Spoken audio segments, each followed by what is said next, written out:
going to talk about something kind of old, but has come back into favor lately, which is static sites. And particularly, we're going to talk about static site generators. I thought of, when I was creating this slide deck, I thought of, well, somehow the idea of static led me to thinking about Poltergeist and the TV with the static, because you don't really get that anymore anyway, but and I was like, well, they're remaking Poltergeist, right? So something old that's kind of come back in favor again, kind of had a number of themes. So anyway, I stick with that whole ghost theme throughout, you'll see. So my name is Brian Rinaldi. I'm from Boston. That's what Boston looked like a couple of weeks ago. Everything's real there except the Tauntaun. Not kidding. It wasn't quite that high, but it was bad. This winter was brutal. Anybody from that area around here, or are you guys all from Atlanta? Baltimore was pretty bad? Yeah. Yeah, so we had... The interesting part about it was we were about to set the record for the most snow of any winter ever. We'll probably, we're basically less than an inch from that. So, and all of that happened in February, which is even crazier. It just was all in a matter of 3 weeks. We broke the record for the most snowfall ever in a winter. So it's going to, thankfully today it's supposedly 58 degrees, so we'll finally get some melting, but the roads are almost impassable still. Anyway, enough about Boston and our snow hell. I also work for a company named Telerik.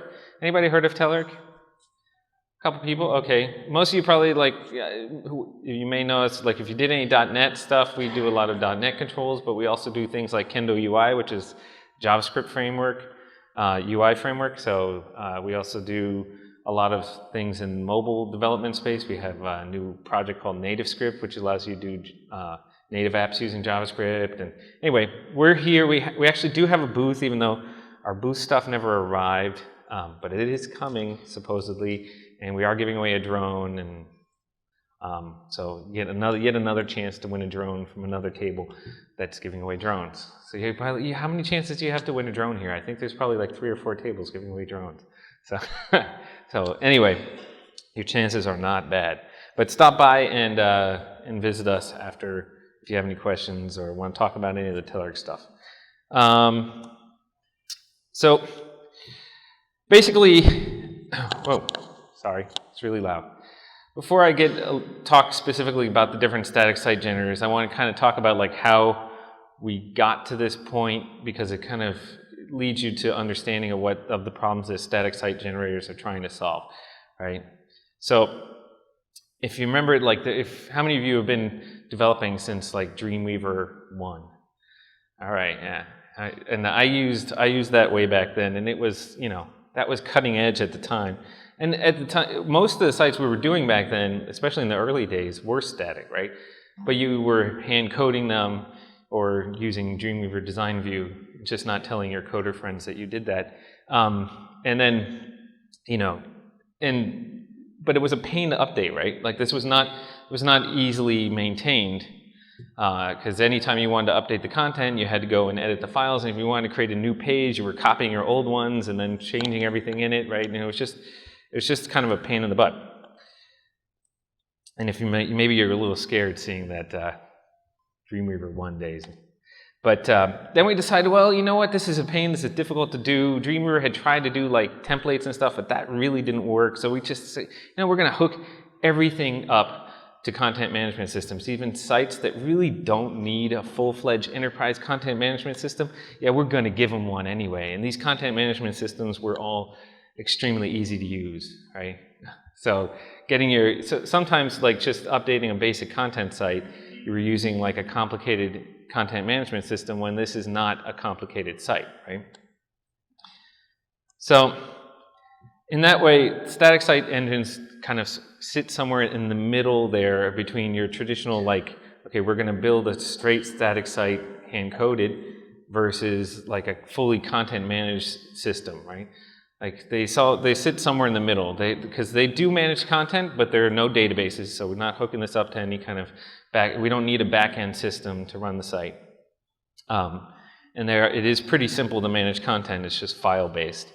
They're easy to customize, so I can create templates for these fairly easy as long as I have some understanding of coding and stuff like that. It's really not that complicated. We'll take a look at how those work. Most of these are extensible, so like if the engine doesn't do something I specifically need it to support, I can go ahead and write a plugin to make it do that. Right? They're relatively easy to author in.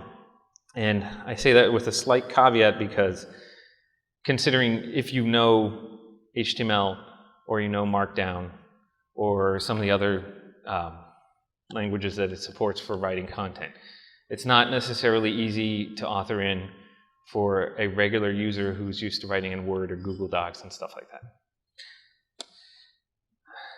The build and deployment process is pretty simple.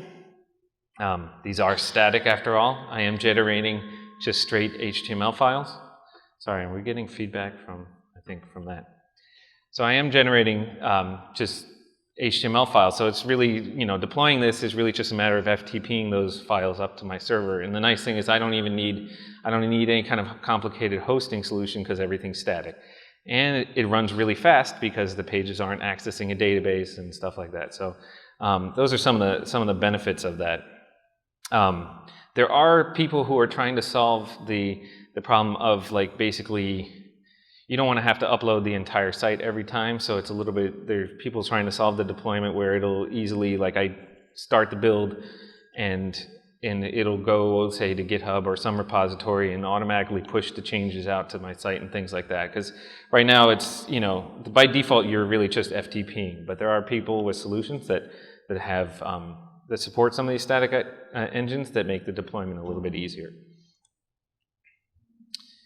You can actually, I'm not going to get into this in great detail, but one of the big keys to me, that allows this to come back into favor is the growth in services that provide the ability for us to have dynamic content on a static site, right? So I can have a straight HTML page, but I want people to be able to comment, and I don't want to have to rebuild the page every time somebody comments. So I can hook up Discuss and I can have dynamic comments on my blog page, but that are running off a static HTML page. Same thing, like there are a bunch of these services like for forms or feedback. You can use Wufoo, or Google even has their forms built into Google Docs. For calendars, you can embed a Google Calendar and things like that. So those are some of the services. Some of those like Wufoo, for instance, is not free, but or it's not fully free, but the point is, if I need to be able to do these things, I can still do them on a static page. So it cuts off some of that limitations that we might have had for creating static pages before, where we wouldn't have been able to do everything we want to do, even if what we want to do isn't overly complex. We still needed a database and things like that. But now we just use services. Now, and I say, you can even get more complex, like you can just pull any kind of arbitrary data using something like parse.com. Telerik has a solution called Telerik Backend Services. But basically, if I want to just pull in JSON and show data that is dynamic on a static page, I can do that as well without even having to have a database on my end, right? So that to me is is what allows this to be a feasible idea for a large number of sites, as opposed to just being something I could create like little brochureware type sites, right? And there's an article there. I have the slides published. I'll give you the URL later on, but there's an article by a friend of mine named Ray Camden where he actually goes through a number of these services and shows you how you'd add it to a static site, so that you can basically have fully dynamic aspects to a site that's built static using a static engine.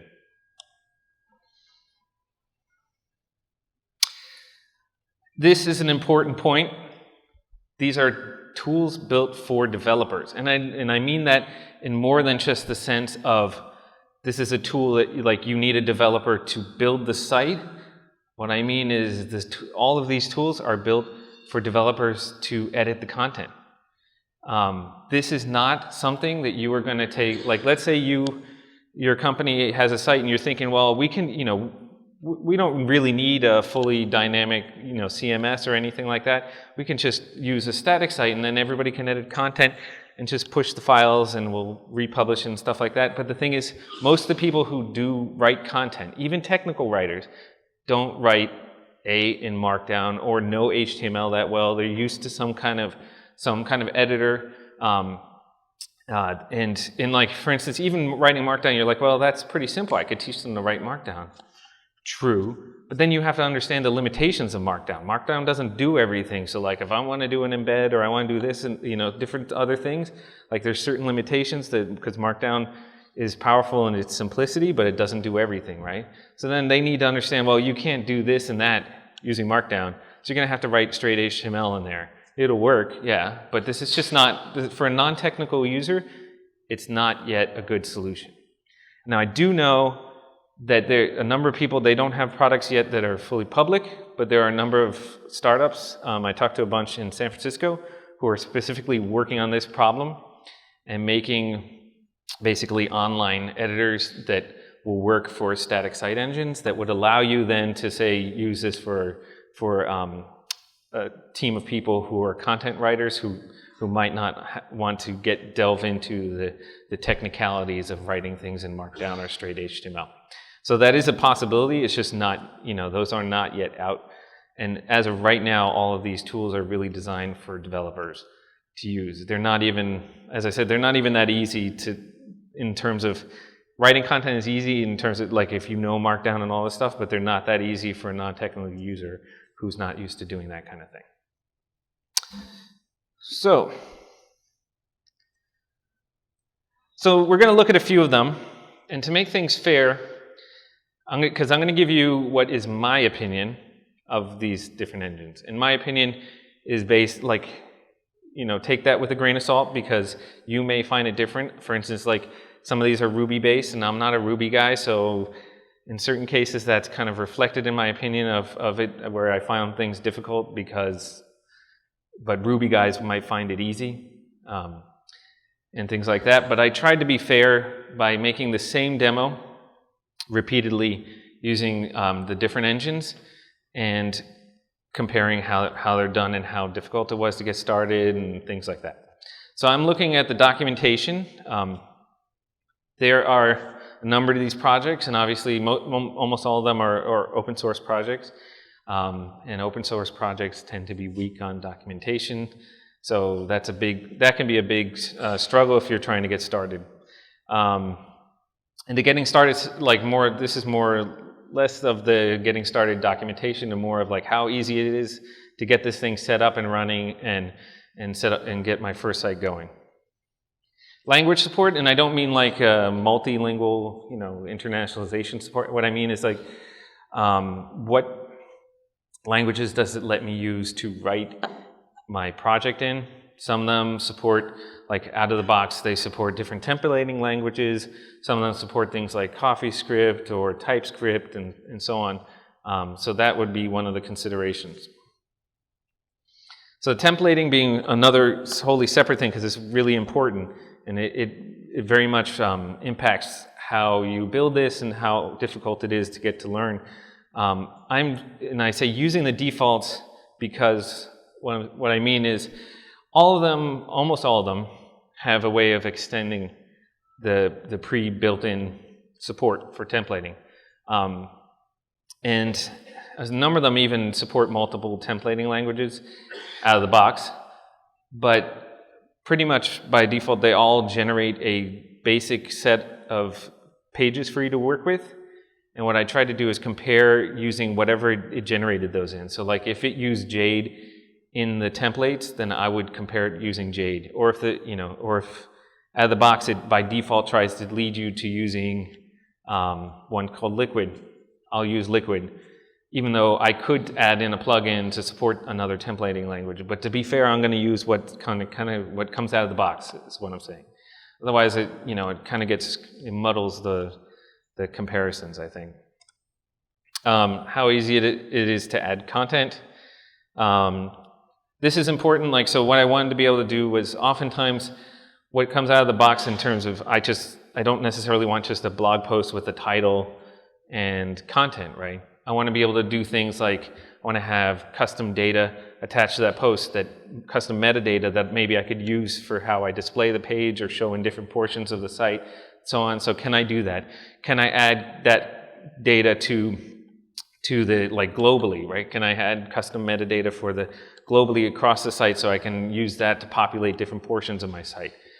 Also, can I add arbitrary types of data? Like, sometimes you're not just generating posts. Sometimes, like, for instance, on my blog, I have a list of my publications, and that's just an arbitrary data set that I loop through and generate that page. Like, can I do that stuff, and how easy is it to do it?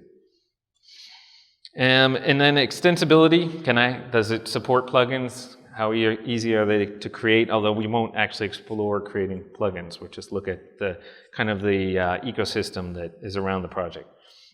And I'm saying a project health assessment, this isn't anything too advanced. It's more like, is it actively being updated? Is the project, is there an active community around it, and so on, so that I can be sure that this isn't just something that's going to die tomorrow. So we have approximately an hour left, and there are 384 existing static site engines, so we're going to need to hurry, right? That gives me about a few seconds per engine to compare them. So that's according to a site here that's called staticsitegenerators.net. It lists all of them. It tells you some information about what they're built in and so on. It's I'm only going to show you compare three. If we have time, I'll show you a fourth, but only if depending on how things go. So we're not going to do all 384, unfortunately. So let's look at the sample project. That GitHub URL up there has the samples that I'm going to be going through. You can pull them down, as well as the slide deck is up there as well. So you can grab that if you want. And I'll send it to the conference organizers. I don't know if they have a way of sending you guys the slides, but if they do, it'll have the URLs in it. And for those of you, I made these samples separate from before I made the slide deck, so it doesn't stick to my theme of ghosts and poltergeists and so on, but I love Adventure Time. Anybody like Adventure Time? All right, we got some Adventure Time fans here. All right, so all my samples are using Adventure Time. So I borrowed, there's an Adventure Time wiki out there. It has all the episode data, character data, and stuff like that. So I kind of borrowed some of the stuff from there. It made for a nice, in fact, I'm going to show it running now that we're here, because it made for a nice sample because it allowed me to do certain things that I want to be able to test. So let's switch out to, I know this one is going to be, oh look, reminders from Outlook that's closed. All right, so I'm already in my Jekyll site, which is the first one we'll look at, but I'm just going to start up my server for Jekyll. Oh, and this is all 384 engines, in case you guys have a lot of free time and want to go through them all. So all these have the ability to easily fire up a local server to test the site. So that's one of the nice things. So this is what the site looks like. It looks a little weird here on this resolution for some reason, but the character data is using a arbitrary data set, so that's not fixed on the page. I have a JSON and YAML, depending on the engine, that drives the character data that's being populated there. And then these are like the recent episodes are basically my blog posts. So that's what's populating these. This is all populated by global data that I use here and in a number of other places, like a few other places to populate information. So this is like, I have global metadata that I use, so I can use it throughout the site without having to hard code it, and I could change it easily. And then, you just go and you read a post. Like I said, it's showing up weird on this resolution, but this is just the basics of a post. Nothing too advanced. Like I said, it allowed me, though, to test all of those things that I showed you in how I'm evaluating things like data and how easy it is to create content and so on.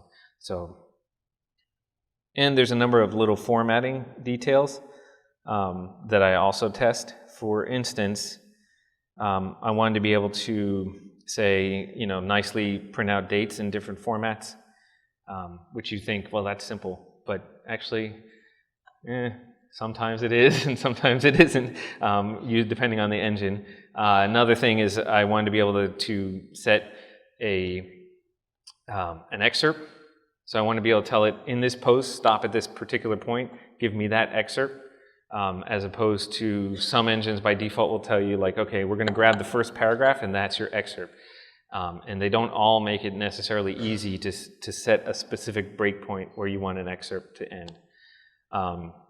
And I want to be able to specify these kind of another description that fits, because of the design, fits nicely there. So this is not the excerpt, this is a separate description for each post. So I want to be able to set that. So those are just kind of some of the things I worked in there. So it may seem simple, but it covers a lot of ground in terms of what you might need out of a static site engine. So let's get back to the slide deck. All right. So that's our sample. We are going to look at, as I mentioned, we're going to look at jekyll, which is probably the most popular of these static site generators. Jekyll was created by one of the guys who founded GitHub. I forget the name. And this is what runs GitHub pages. So like if you wanted to be able to host a static site on GitHub, they'll direct you to using Jekyll for the most part. Middleman is another one it's got a pretty broad community. It's also Ruby based, just like Jekyll, and we'll see an example using that one. It's quite different though.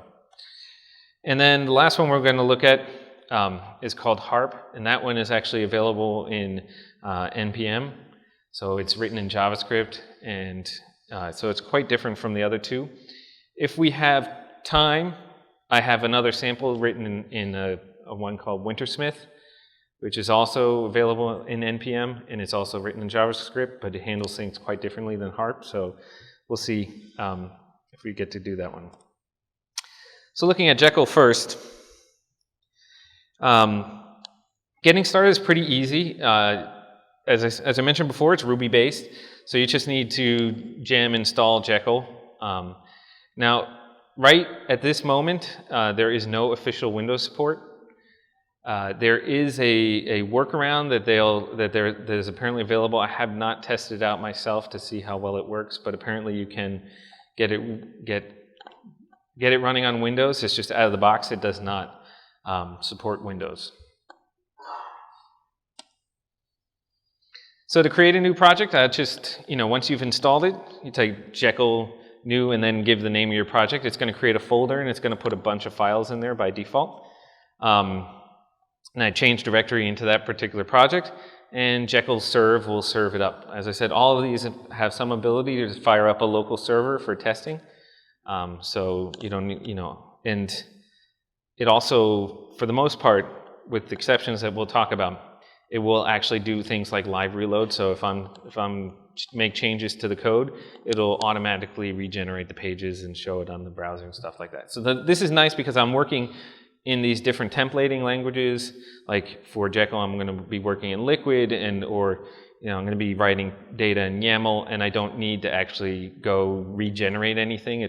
Once I fire up the server, I can just watch the page change as I make my changes. So, like I said earlier, it uses something called the Liquid Template Engine, which is a separate project. So the nice thing is none of these things use their own, at least not the ones that I reviewed here, use their own proprietary templating language. They all use a pre-existing templating language that's then integrated. It's also often replaceable should you not want to use that particular templating language. Liquid, I actually found Liquid to be relatively easy to learn, and we'll look at some examples of what it looks like. But so it's not. It looks a lot like HTML, but with little helpers and things like that. So you can do loops and such. And he uses Markdown with YAML front matter. Everybody know what YAML is, right? Everybody seen YAML? Nobody? Is there anybody who doesn't know what YAML is? Oh, okay, good. Yeah, because so each post has this YAML front matter, and we'll look at that as well. There are other options for replacing Liquid or doing different types of writing posts in different something other than Markdown, basically, that are available. So you can do custom data via YAML front matter, and this can be both global for the entire site, or you can do custom like metadata per post. I can add custom variables that are available throughout the site or on each particular page. And I can do data type that is written in either YAML, JSON, or even in CSV. So I can actually load, like if I have a CSV file that I want to be able to take and then populate some page, generate that using that CSV file, I can do that. So rather than tell you about it, let's take a look at what my Jekyll site looks like. I'm gonna, let's see. Well, then I may need to increase the font size once I get something open here. This is the configuration for Jekyll. Hold on. I think it is it plus? Hold on. There we go. Tell me when you can see. Is that good? Bigger? Bigger? All right. Good enough? More or less? All right. Okay, so basically you set up the main configuration for Jekyll using this config YML file.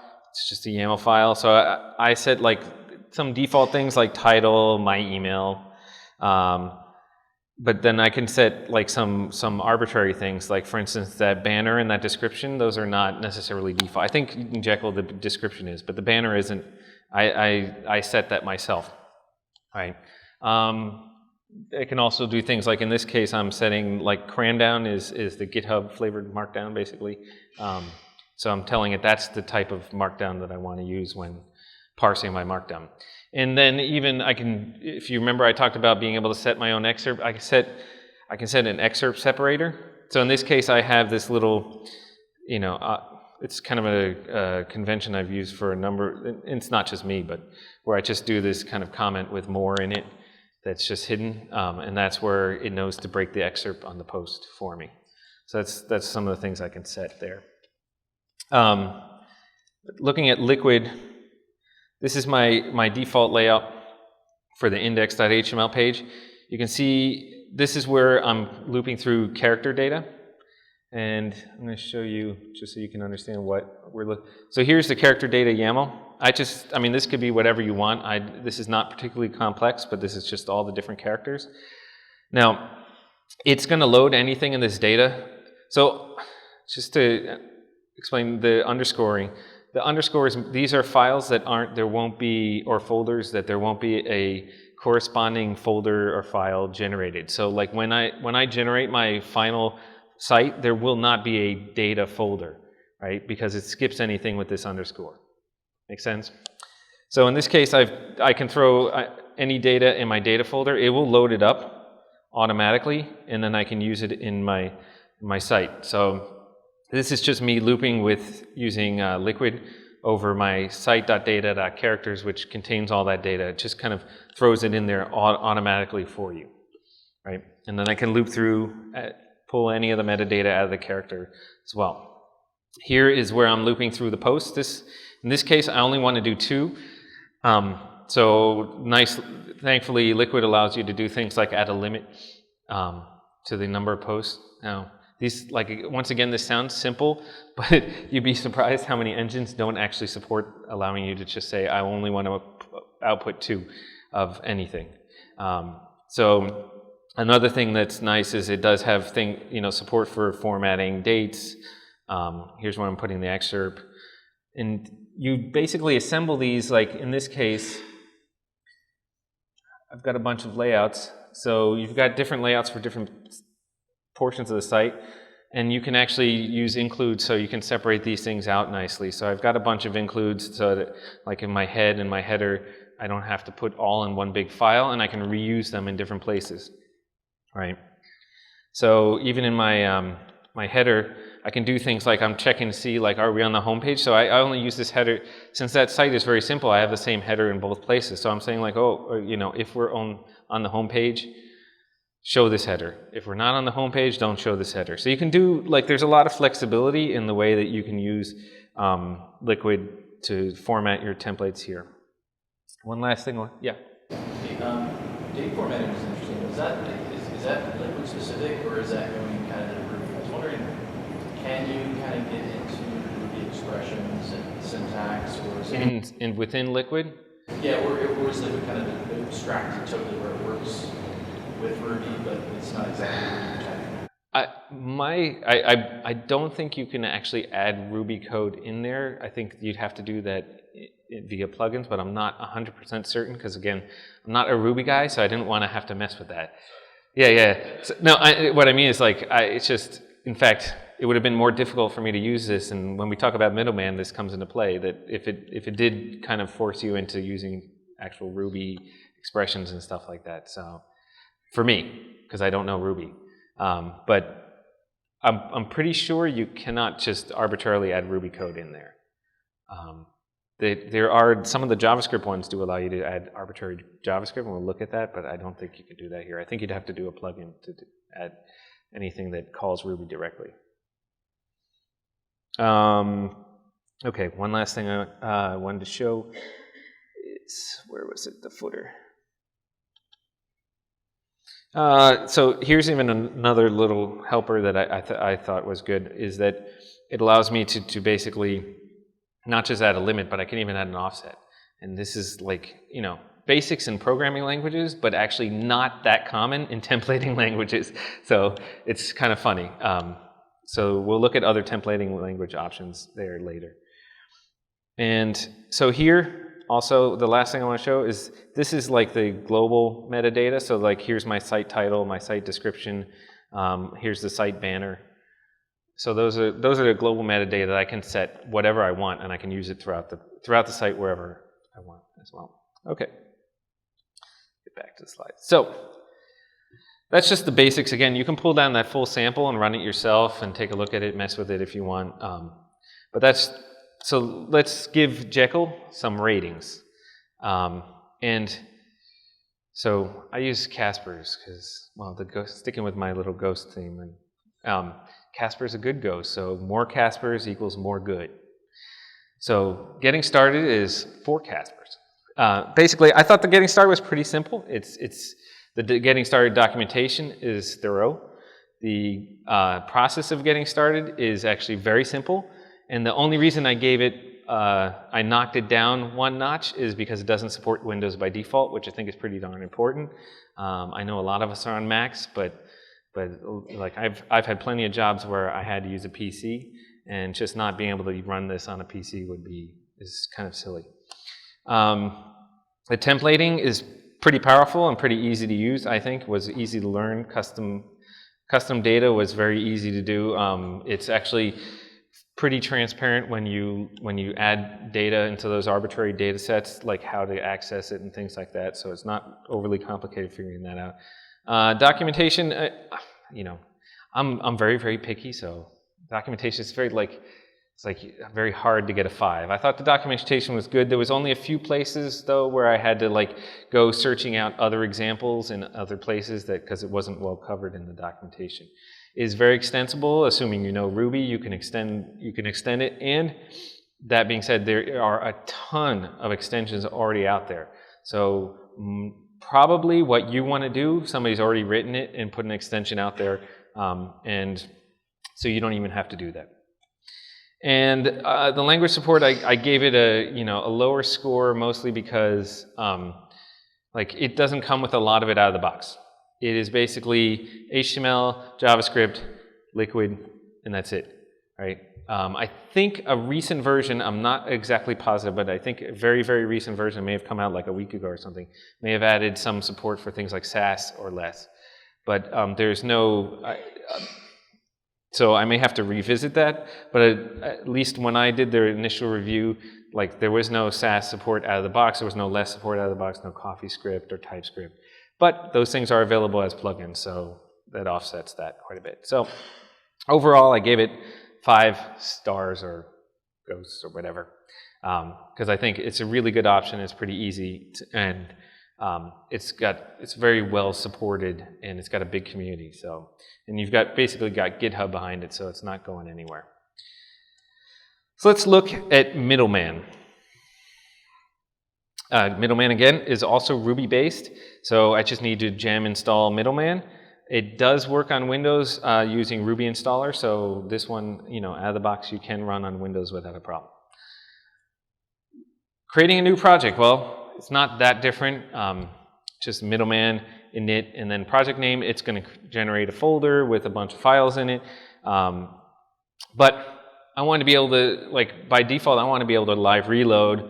So I do need to add the live reload extension into the gem file. Then I need to activate live reload in the config.rb file, the Ruby file for which is where you do the configuration. And then I need to bundle install to download that live reload, and then I can start my server using just Middleman is how you start up the server. So keep in mind though, that's just the first, I don't need to do that every time I need to run it, but it's just a little bit more complicated than say straight out of the box using jekyll, because I do need to in fact, it wasn't even clear to me in the documentation that it didn't support live reload out of the box. And then once I did find that out, finding out how to add it and all this stuff, especially if you're not as comfortable with Ruby and that whole process of Ruby bundles and so on, was a little bit confusing. It wasn't obvious from the documentation, I will say that much. So to create a new blog project, you can also, it comes with a number of templates, but you need to specify, I want a blog template. So that being said, one of the nice things about Middleman is it's not necessarily designed just for blogs. Well, Jekyll you could use for almost anything as well, but it's really geared, makes it simple. In fact, the default is a blog site, essentially, what it spits out by default. Middleman does not, actually. Middleman just spits out a site by default. And if I want a blog, I need to tell it, use this blog template. So that will actually generate the files that might give me a default blog that then I can go editing and such, right? So the nice thing about that is if you're not doing a blog, you're doing some other kind of content site or some other, anything at all really that you could use a static site for, this is a little bit more configured towards doing that. Another nice thing that it has is Jekyll, in fact, I should show this because it's just as a way of comparing. So Jekyll, by default, you have to name where am I going? The files a very particular way. I didn't show that, so let me just, when you add a new post to Jekyll, come on, close that file. So this is what a post has to have, this kind of naming convention here, where it's got the date, and then the kind of whatever SEO URL I want. And then here's with the metadata for a post, right? Other than that, it's just Markdown. So one of the pains about Jekyll is that it doesn't automatically give you a way to generate that file with the metadata already in there, because some of this has to be there, like the date and the type of layout and so on and so forth. So I often find I just copy an old post and then change it up, and then you always have to name it this particular way. So one of the nice things in Middleman is that you can actually do that command, Middleman article, and then put the title of the article you want, and it'll actually generate that file for you with all that stuff pre-added in. So you can just go editing from there. The templating uses ERB, which is a Ruby standard library. So if anybody here do Ruby at all? Okay, few of you. So if you know Ruby, using ERB should be pretty easy. You may already know how to use it. It does ship with support for things like Camel, Sass, and CoffeeScript out of the box. So if you prefer those, you can use those. Again, posts are written in Markdown. You can have either YAML or JSON front matter, depending on what style you like better. The JSON one looks a little funny to me. The YAML one's fine, but if you prefer to put your metadata in JSON, you can. And it does have a lot of plugins. There's a pretty broad community with plugins available. So it does support custom data global site-wide. You have to put that in the config RB, and I'll show you how that's done because it's a little quirky compared to, say, Jekyll. It does have the YAML front matter, so I can add whatever metadata I want to a post, and I can access that in my templates. And it does support any kind of arbitrary data sets using either YAML or JSON. So let's look at what a site in Middleman looks like. Here's my Middleman. So this is the configuration file. It's a little, for somebody who doesn't know Ruby, it felt a little intimidating because it's just not a bunch of metadata. There's actually things going on here, like here's where you have to have this code to activate the blog, and I can add that separator to have the excerpt. I can do that. It's available pretty easily. Nice thing, if you want to be able to change the way your posts are set up, you can set that yourself for how it looks for posts. So you don't have to use the date format and stuff like Jekyll does if you want to be able to configure that. As well, I can this is where I set some of these arbitrary global data. So like my site title and banner and description. It's just a little different, say, than Jekyll. This is not just metadata. There's actually variables getting set here, and here's where I'm activating that live reload plugin so that we can, when we run it, we do the live reload. So, and again, this is where you would add in things like this is where I added in live reload. I need to modify this file and then run the bundle install. So let's look at the source of the site is all under source. This is where I can have my custom data is under like a root folder named data. So this is the same YAML file as before, loading the characters. I'll show you how that's loaded. These are my ERB templates here. It's pretty easy to access that. So here I'm just looping through data.characters and getting each character and then posting the metadata. That's pretty simple. It wasn't that complicated, and it's pretty well documented. I can loop through the articles. In this case, I'm telling it only to do 2, so I only want those 2 articles. That was pretty easy as well. It does give me functions for modifying, like setting, making the date look pretty and so on and so forth. Let's see. Again, we can also have partials or whatever, which are basically like includes that. So I can separate out my different design elements into different pages and reuse them and so on and so forth. This yield is where it spits out the final content. So that's where everything's going to be wrapped in here, and then whatever, say the blog post content would show up in there. Actually, not just the blog post content, anything, in this case, anything that's generated by the template. So it's going to use this particular layout for everything, and then in here, everything that's generated from index.html ERB will show up in here as well, right? So, and when I go to a post, it's going to use this, and it's going to show up in there as well. The yield will show the blog post data. So that layout was for the main page, and then this layout is for a blog post page. So, and this is, the one thing I found wasn't that easy to find was how to access that custom metadata, but there was a number of examples in other places I was able to find, but it wasn't straight in the documentation. So this is like that alternate description for an article. I was able to access that metadata using this kind of syntax here. So there's the specific banner for post and the specific short description and so on. And even you can see the posts. This looks a lot like jekyl, similar types of metadata that I can, YAML front matter that I can set my own variables. Other than that, just standard markdown. Hold on, whoops.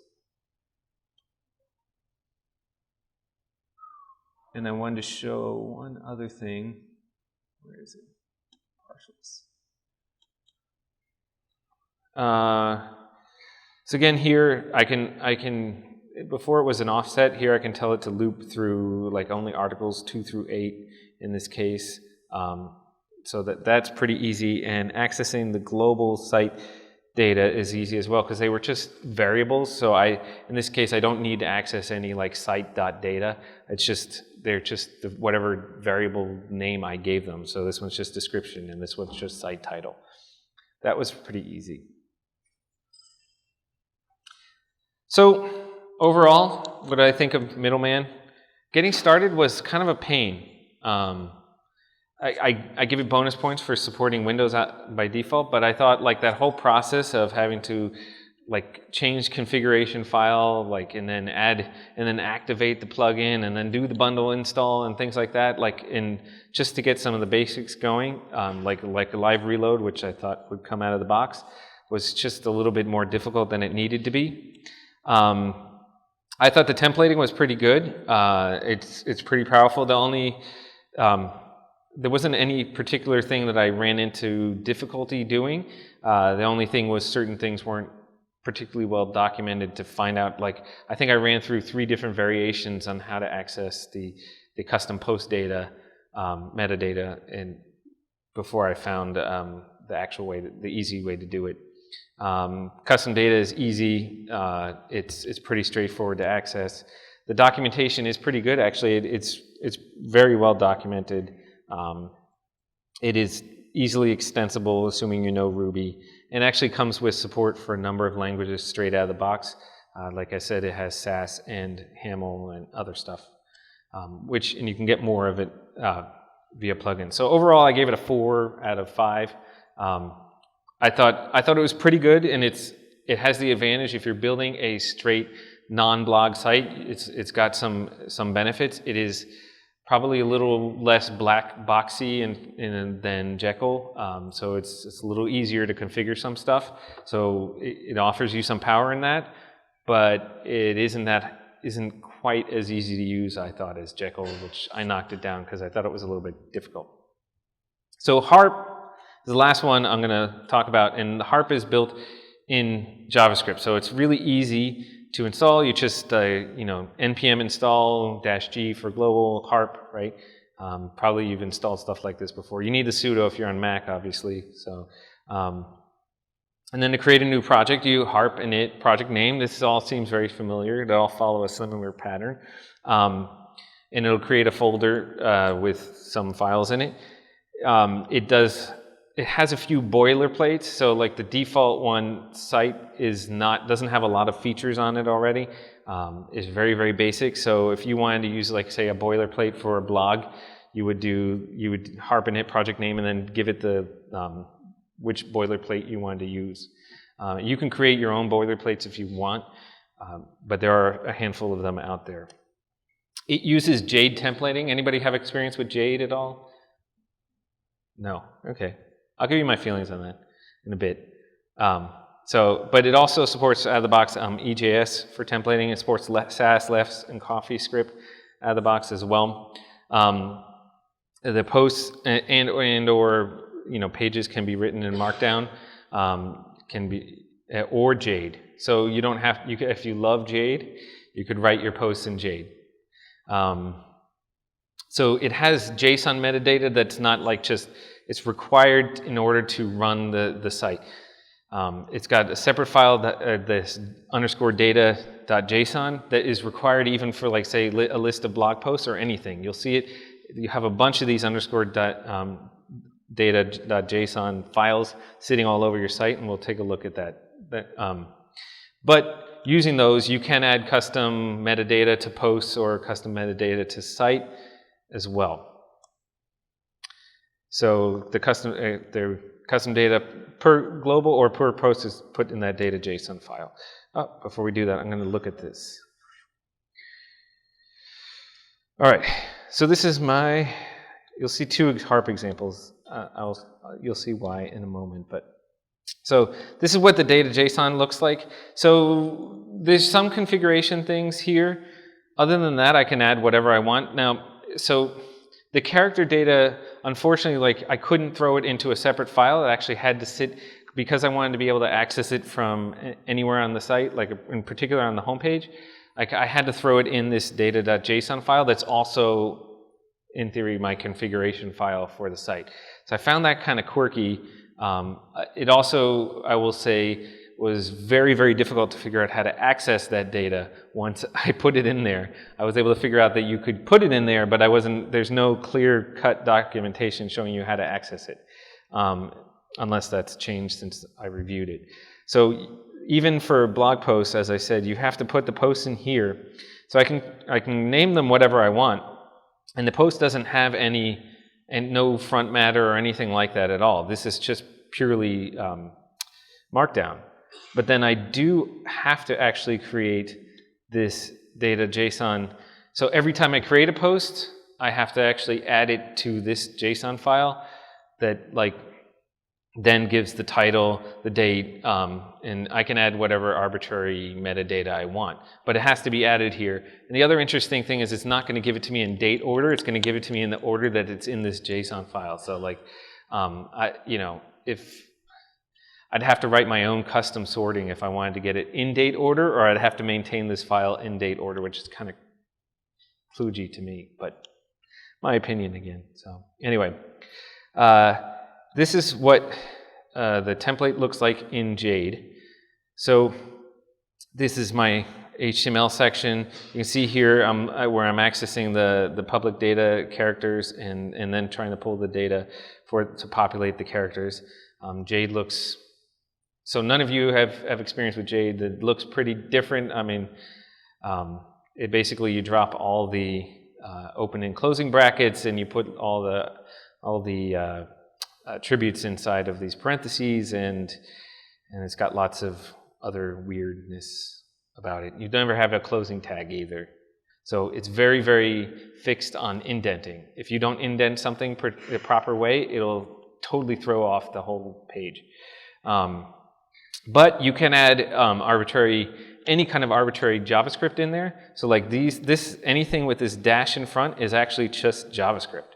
And it's interpreted that way, but it's run on the server. So this won't show up in my code that's generated. It's actually run on when this is being compiled at compile time, and this is how I'm actually fixing because there's nothing to tell me, oh, only give me the most recent 2 posts. In this case, I'm just setting a variable and say like, okay, when we hit 2, stop.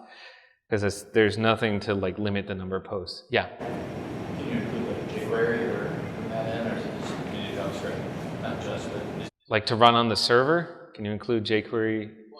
Because there would be no DOM or anything. Right. Yeah. Because this is running on the server. Yeah. So there's no DOM or anything to use it with.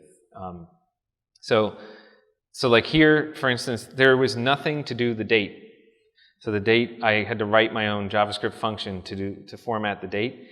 So that's what's going on here. This is a function that's interpreted at compile time and not sent to my final generated file. So both of these, there's also no function, there's nothing, no helper to get an excerpt at a particular spot, so you have to write a function like this. So I will say, it was a lot of trial and error trying to get this damn thing to work. And I was ripping my hair out at times trying to figure out how to do what I thought was pretty simple things. So let's see, I wanted to show one other thing. You can do the partials and everything else the same, very similar way. So like I have split everything out to like header, footer, and then I can include those using this partials tag into my header and footer. And similar thing with the yield that will generate, that will spit out the particular whatever's generated for that particular page. So in the header, I was also able to do like the if we are at the index page, don't show this or show it, right? It's just figuring out like where what the right variable is often difficult, because there's not like a console to log to or anything. So you're often just like running this, it doesn't work, let me try something else. Running this, it doesn't work, try something else. Like, there's not the debugging situation on a lot of these is kind of is very difficult, and that's nothing even say for harp or anything. It's not all that different for middleman, because like a lot, or even for jekyll, a lot of times you're hitting errors and you don't quite know what's going, like what you did wrong, but there's no easy debugging way to debug things because it's just generating static files. So some of them give you decent error messages, others don't. So anyway, let's go back to PowerPoint. So it's easy to get started. It's really easy to install, and like as most anything with NPM is. I'm going to skip over templating right now, and I'll tell you why later. So the custom data, okay, I knocked it down a couple notches because while it is supported, it actually was really difficult to figure out how to get at this data. So the documentation isn't all that thorough, so I wasn't that great. The extensibility, it doesn't actually support any kind of extensions beyond just using like those basically the what did they call it? Template, not the templates. What was it called? Where you can generate the basic blog files and things like that. That's the limit of the extensibility. Language support, it does support more than all the others out of the box, but if you want to use CoffeeScript or Sass or less, it's all supported out of the box. So you cannot add extensions, though, to support anything additional to what it doesn't already have.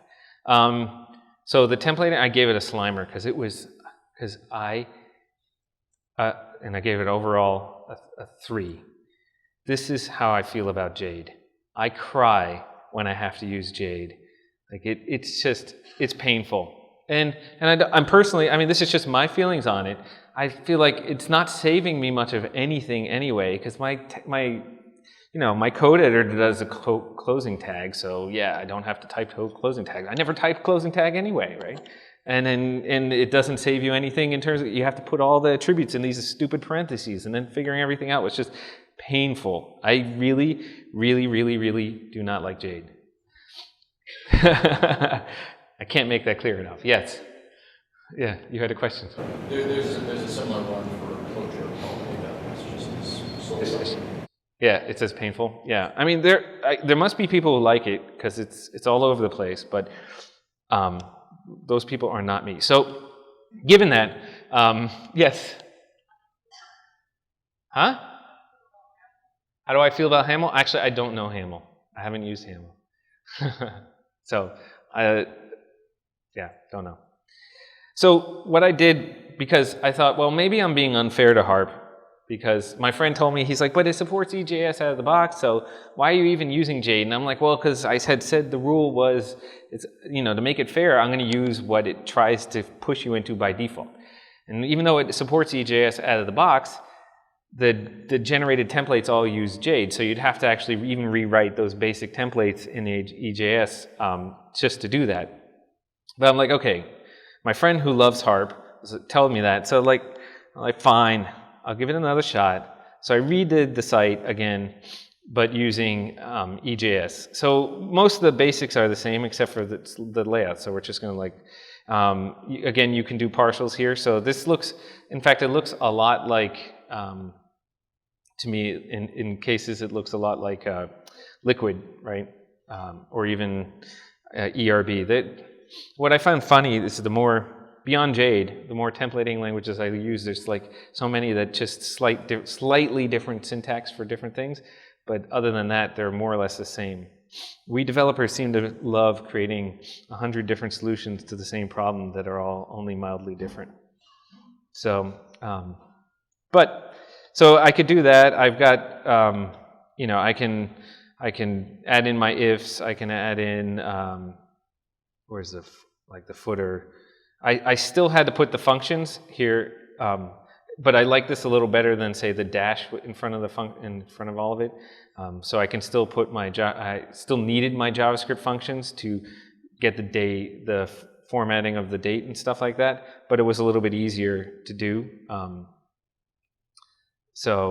And same thing with the excerpt on the post. I still had to write that function to get the excerpt on the post, but it's a little bit cleaner to write that way than it was in the other one. Other than that, I mean, like I said, most of it looks very, very similar. So I said, okay, I'll reevaluate it with EJS and let's see if it affects. So everything else was the same.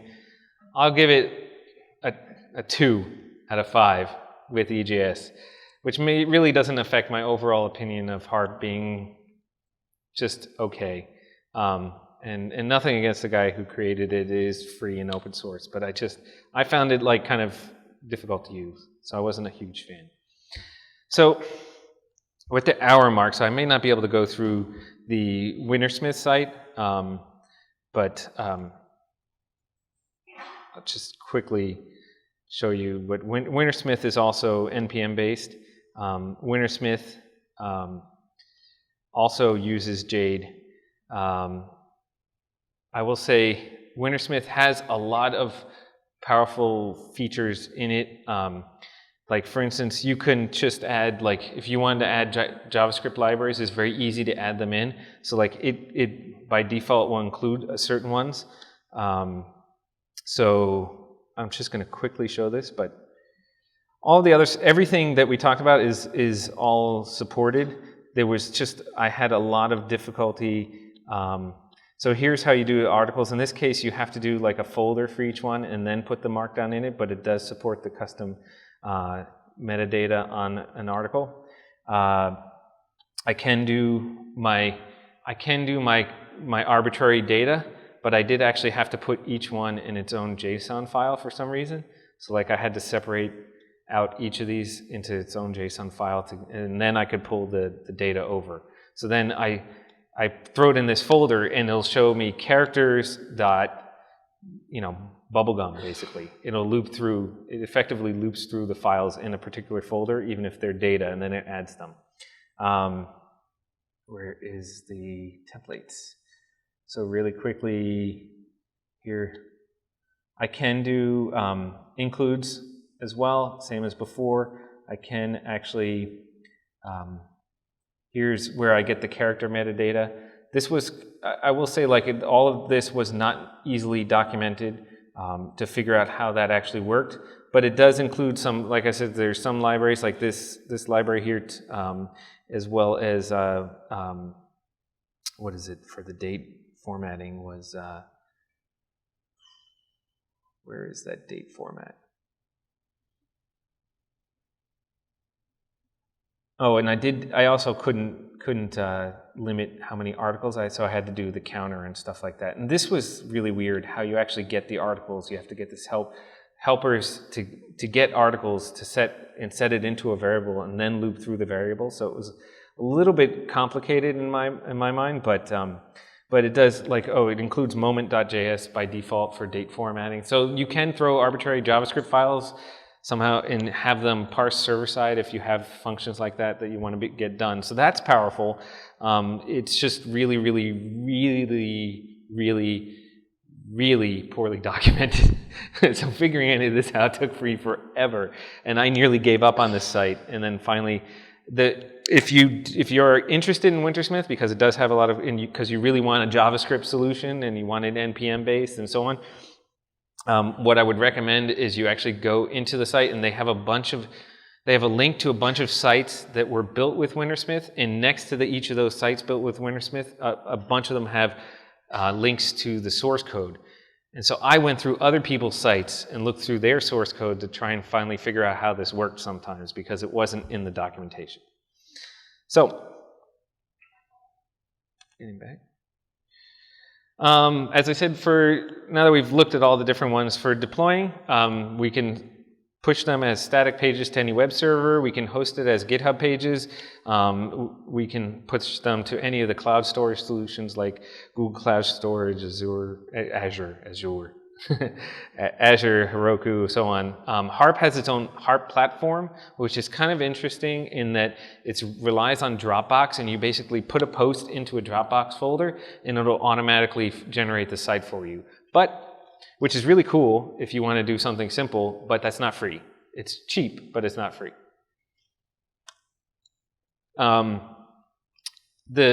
Again, the repository, this is based on an article that covers a different engine as well called Roots. I didn't include it in this example because, well, I didn't like it at all. It actually, Roots, one of the differentiators of Roots is that not only does it wants you to do things in CoffeeScript and what is it? So it's CoffeeScript, Jade, and less. And it doesn't really like you doing things other ways. But if you like those things, it's an option. So if you read that article, I talk a little bit, I show some more examples about jekyll and harp, as well as Roots if you're curious about that one. The slides are available at that URL with all the examples, including the Wintersmith site and both harp samples. And I'm hoping to add more as I go along because I'm actually writing a short book about this, so I'll be getting more examples going, and I'll post them there as I go along. So that staticsitegenerators.net site, if you want that list of all 384 static site generators, that's there. There's another one that's a little bit more useful at staticgen.com that doesn't show all 384. It shows basically the more popular ones that are more active, and it gives you a little bit of information like what language is built in, what templating language does it use, and so on. So what languages does it support? And so that's a little bit useful if you want to filter out the ones that that meet your criteria. So with that being said, you can contact me at any time if you have questions that come up after this session that you didn't think of while you're here. You can contact me, find me on Twitter at RemoteSynth, or email brian.rinaldi@telerik.com. We have a conference coming up in Boston for Telerik called Telerik Next. It's going to be May 3rd through the 5th, and I think by then half the snow will be melted. I'm kidding. No, it should be nice. May in Boston is beautiful. So if you can make it to Boston for Telerik Next, the tickets are pretty inexpensive, and there's going to be a cool party, and we've got Grant Imahara speaking. Anybody know who Grant Imahara is? A few of you. I didn't, but when I found out, he's pretty cool, and he worked on Star Wars. So anyway, anybody have any questions? Yes. You love Jekyll. The other services like Google Lab and Azure and things like that, one of the things I love about Jekyll is that pretty much just sort of hit push. Yeah. The site's updated and everything's done. There's no re-upload or anything. Right. Yeah, and that's one of the things I should have mentioned on that particular slide. You're right, is that there are a number of deployment options built into some of these. So like you don't actually have to always use the FTP. Some of them have pre-built like connectors to Amazon or to Azure and things like that. So I had, whoops, where was it? Let's go back to that slide. So, well, GitHub pages, if you're using Jekyll, it's easy to push to GitHub pages, obviously. Google Cloud Storage, I have no experience with. I gave this presentation at Google, and I was told to add that in. So I did. And I know one of the guys who's on that team, so I'm like, oh, yeah, I forgot about that. I have not used it, though. So Azure is, I run a site that runs on Azure, and it works really, really well. So I have not used harp, and actually I haven't used any of the others, so I don't know personally. So anybody else have questions? No? Cool. Well, if you come up with something later, feel free to contact me, or you can find me at the booth. Thank you for coming.